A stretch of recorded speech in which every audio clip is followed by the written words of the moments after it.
வணக்கம் சார். வணக்கம் சார், இந்த குரு பயிற்சி நம்ம மக்களுக்கு எப்படி சார் இருக்க போகுது? நவகிரகத்துல மிக முக்கியமான கிரகமாக பார்க்கப்படக்கூடியது குரு பகவானுடைய பயிற்சி. சோ பொதுவா சாமானியர் தொடங்கி வெகுஜன மக்களா இருக்கக்கூடிய நம்ம எல்லாருமே ஒரு நல்ல விஷயத்தை தொடங்கணும்னு சொன்னா குரு பலன் இருக்கா அப்படின்னு தான் பார்ப்பாங்க ஜாதகர்கள்.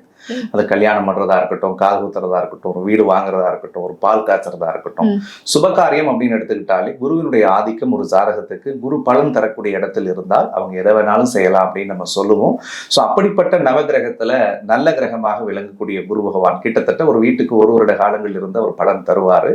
சோ இந்த குரு பெயர்ச்சி வாக்கிய பஞ்சாங்கப்படி வரக்கூடிய மே மாதம் 26ஆம் தேதி இப்ப இருக்கக்கூடிய மிதுன ராசியில இருந்து தன்னுடைய அடுத்த ராசியான கடகத்துக்கு பயிற்சி ஆகிறார். சோ 12 வருஷத்துக்கு பிறகு குரு பகவான் கடகராசியில உச்சம் அடைகிறது அப்படின்றது ஒரு மிகப்பெரிய விசேஷம். குரு அப்படின்னு எடுத்துக்கிட்டாலே ரொம்ப நல்ல கிரகம் அப்படின்னு சொல்லுவோம். குரு தனத்துக்குரிய காரகன், பணம். அதே மாதிரி குரு குழந்தைக்குரிய காரகன். குரு கல்விக்குரியவர், ஞானத்துக்குரியவர், அறிவுக்குரியவர், சிந்தனைக்குரியவர் அப்படின்னு நம்ம அடுக்கிக்கிட்டே போலாம்.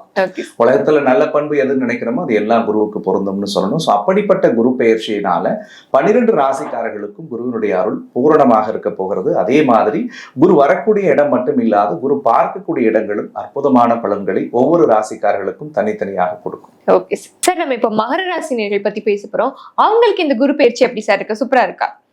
எந்த கிரகம் பயிற்சியானாலும் தன்னோட வாழ்க்கைக்கு ஏதாவது ஒரு சின்ன மாற்றம் நடந்துராதா அப்படின்னு கிட்டத்தட்ட கடந்த 8 வருட காலத்துல ஏக்கத்தோடு காத்திருந்த ராசி மகர ராசி.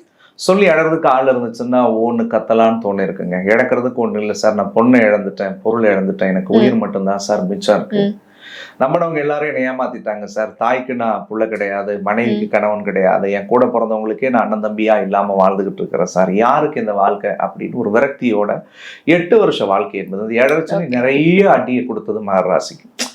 வாழ்க்கையில ஒரு மாற்றமே கிடைக்காதா அப்படின்னு நினைக்கக்கூடிய காலத்துல தான் இந்த குரு பெயர்ச்சி 6ஆம் இடத்துல இருந்து 7ஆம் இடத்துக்கு மகர ராசிக்கு வருகிறது. மகர ராசிக்காரர்கள் வாழ்க்கையில ஒரு மிகப்பெரிய மாற்றத்தையும் திருப்பத்தையும் மறுமலர்ச்சியையும் தரக்கூடிய அடிப்படையில் வரக்கூடியது இந்த குரு பெயர்ச்சின்னு சொல்லலாம். ராசிக்கு 6ல் இருந்த குரு 7ஆம் இடத்துக்கு வரார். 6ல் குரு இருக்கும் பொழுது நிறைய எதிரிகளை சம்பாதிச்சுங்க, நிறைய பொருளாதார நெருக்கடிகளை பார்த்தீங்க, நிறைய உடல் ரீதியா மன ரீதியான பிரச்சனைகள்ல மாட்டிக்கிட்டு தவிச்சு போராடினீங்க. அந்த சிக்கல்கள் அத்தனையும் மகர ராசிக்கு இந்த வருஷத்துல இருந்து முடிவு பெற்று வாழ்க்கையினுடைய வெற்றி பயணத்தை தொடங்கக்கூடிய பயிற்சி இந்த குரு பயிற்சி.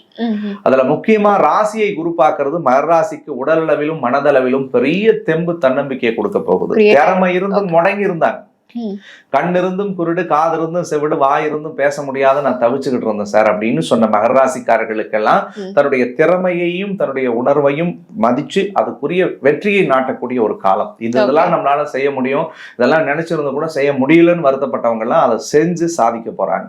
குறிப்பா குடும்பத்துல ஒரு பற்றில்லாத வாழ்க்கை, 8 வருஷமா நிறைய டிவோர்ஸ், நிறைய பிரச்சனை, நிறைய போராட்டம், குழப்பம், வீட்டுல ஒண்ணு போனா ஒண்ணு நடந்துட்டு இருந்த மகர ராசிக்கெல்லாம் குடும்ப வாழ்க்கையில சந்தோஷமும் நிம்மதியும் ஒரு பெரிய ஹாப்பினஸ் எல்லாம் கடவுள் கொடுக்கறதுக்குரிய வருஷமா இருக்கும். அதற்கு அடுத்தது 3ல சனி. நண்பர்களால இருந்த சிக்கல்கள் விலகும். குரு உச்சத்துல இருந்து பாக்குறாரு 3வது இடத்தை.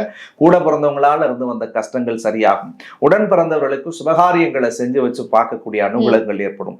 7ஆம் இடத்துல குரு உச்சம் அடைந்து சுபத்துக்குரிய தன்மையை ராசியை பார்க்கறதுனால இந்த வருஷத்துல கண்டிப்பா மகராசிக்காரர்கள் வீடு கட்டுவாங்க அல்லது வீடு வாங்குவாங்க. ஒரு சின்ன ப்ராப்பர்ட்டியாவது இவங்க பேர்ல ரெஜிஸ்டர் ஆகும்.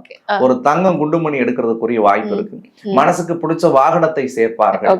மனதிற்கு பிடித்த தொழிலை தொடங்கக்கூடிய அனுகூலம் உண்டு. அதே மாதிரி இவர்களை நினைத்து வருத்தப்பட்ட இவருடைய தாயினுடைய மனம் சந்தோஷப்படுற மாதிரியான நிகழ்வுகளை இவர்கள் செய்து முடிப்பார்கள். மனதுக்கு பிடிச்ச காதல் கிடைக்கும். அதுதான் அடுத்த வார்த்தைக்கு வர. மெயினா 7ஆம் இடத்தினுடைய குரு பார்வை 7ல குரு வர்றதுனால, மெயினா 7ஆம் இடத்துல குரு வர்றதுனால காதல் திருமணம் நடக்கும்.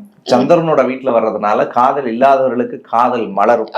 ஏற்கனவே திருமண வயசுல இருந்து இந்த 8 வருஷமா கல்யாணத்துக்கு பொண்ணு பார்த்து மாப்பிள்ளை பார்த்து அமையலன்றவங்களுக்கு கல்யாணம் நடக்கும். 7ரை சனியில கல்யாணம் பண்ணி டிவோர்ஸ் ஆயிடுச்சு சார் எங்களுக்கு நினைச்சு வருத்தப்பட்டவங்களுக்கு மறுமணம் அமையக்கூடிய சூழல் ஏற்படும். கணவன் மனைவி பிரிந்தவர்கள் ஒன்று சேருவார்கள். இது எல்லாமே மகரத்துக்கு ரொம்ப பாசிட்டிவா இருக்கு. 8ல கேது இருந்ததுனால நிறைய அனுபவத்தை கடவுள் கொடுத்தார். யாரோட பேசணும், யார் கூட பழகணும், உங்க அன்பை யார்கிட்ட கொடுக்கணும்ன்றதெல்லாம் மகரம் பாடம் எடுப்பாங்க விட்டா 8 வருஷத்துக்கு அவங்க சொல்லி கொடுத்துக்கிட்டே போவாங்க நமக்கு. அந்த மாதிரியான விஷயங்கள்லாம் இனிமேல் நடக்காது, கடவுள் புண்ணியத்துல அது ஓகே சக்சஸா சார். இருக்கும். ஓகே. பிசினஸ் ஏதாவது ஸ்டார்ட் பண்ணணும்னா தாராளமா இந்த வருஷம் முழுக்க அவங்க தொடங்கலாம். அந்த தொழில் அவங்களுக்கு வெற்றி அடையும். வேலையே இல்லைன்னு நினைச்ச மகராசிக்கு வேலை கிடைக்கும். டிரான்ஸ்ஃபர் எதிர்பார்த்தவங்களுக்கு டிரான்ஸ்ஃபர் கிடைக்கும். ப்ரமோஷன் வேணும்னு நினைச்சவங்களுக்கு ப்ரமோஷன் கிடைக்கிறதுக்குரிய வாய்ப்பு இருக்கு. ஆன்சைட் ஆப்பர்ச்சுனிட்டி வேணும் சார், எனக்கு வெளிநாட்டுக்கு போகணும், நான் வெளிநாடுகளில் தங்கி வேலை பார்க்கணும்னு நினைச்சவங்க அல்லது படிக்க போகணும்னு விருப்பப்பட்டவர்களுடைய கனவுகள் சரியாகும். பிஆர் ரிலேட்டடான இஷ்யூஸ் எல்லாம் சரியாகும். விசால ஏதாவது ரிஜெக்ஷன் இருந்துச்சுன்னா இவங்களுக்கு தானாவே அந்த விசா ப்ராசஸ் ஆகி ஒரு எக்ஸிக்யூட் பண்ணி கடவுள் புண்ணியத்துல அவங்களுக்கு பிடிச்ச வாழ்க்கைக்குரிய எலிவேஷன் இந்த பீரியட்ல கிடைக்கும். நிறைய பேர்த்துக்கு பண விஷயங்கள்ல மகராசி நிறைய சுமைகளை மாட்டிக்கிட்டு இருந்தாங்க. நிறைய கடன் நெருக்கடிகளையும் மாட்டிக்கிட்டு தவிச்சிட்டு இருந்தாங்க. அந்த சிக்கல்கள் இந்த வருடம் முழுக்க சரி பண்ணி கடவுள் அவங்களுக்கு ஒரு பாசிட்டிவான வருஷமா இந்த குரு பெயர்ச்சி ரொம்ப ரொம்ப பாசிட்டிவா இருக்கு.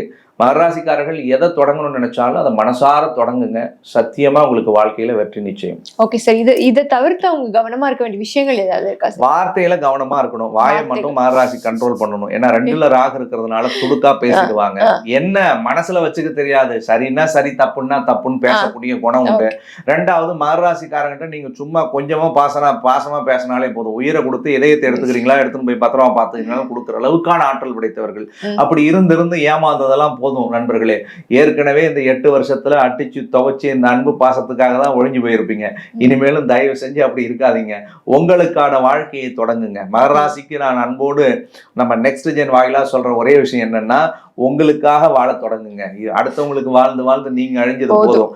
8ல கேது இருக்குங்க. 8ல கேது இருந்துச்சுன்னா தேவையில்லாத இல்லீகல் ரிலேஷன்ஷிப் வரும், இல்லீகல் அஃபேர்ஸ் வரும், முறையற்ற காதல் உருவாகும், கணவன் மனைவிக்குள்ளே சந்தேக மனப்பான்மை ஏற்படும், குடும்பத்துக்குள்ள 3வது நபர் அலோவ் பண்ணக்கூடாது. இந்த காலகட்டங்கள்ல தப்பே பண்ணாட்டியும் பொண்டாட்டி பொட்டு வச்சா குத்தானுவான், பூ வச்சா குத்தானுவான், தப்பே பண்ணாட்டியும் வீட்டுக்காரர் சென்ட் அடிச்சுன்னு போனா குத்தான்னு பேசுவாங்க. இது இந்த சூழலில் வரும் ராகுகேது இருக்கிறதுனால.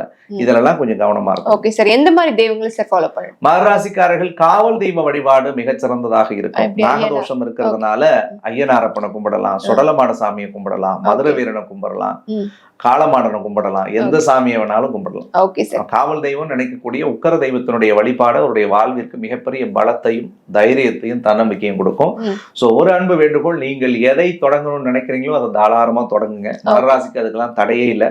குரு பலன் பூரணமா இருக்கு. 7ல குரு வர்றது ரொம்ப விசேஷமான ஒண்ணு. அந்த குருவை நல்லா பயன்படுத்தி வாழ்க்கையில வெற்றி பெறணும்ன்றது என்னுடைய ஒரு அன்பு வேண்டும். கண்டிப்பா சார், கண்டிப்பா. நன்றி சார். நன்றிமா.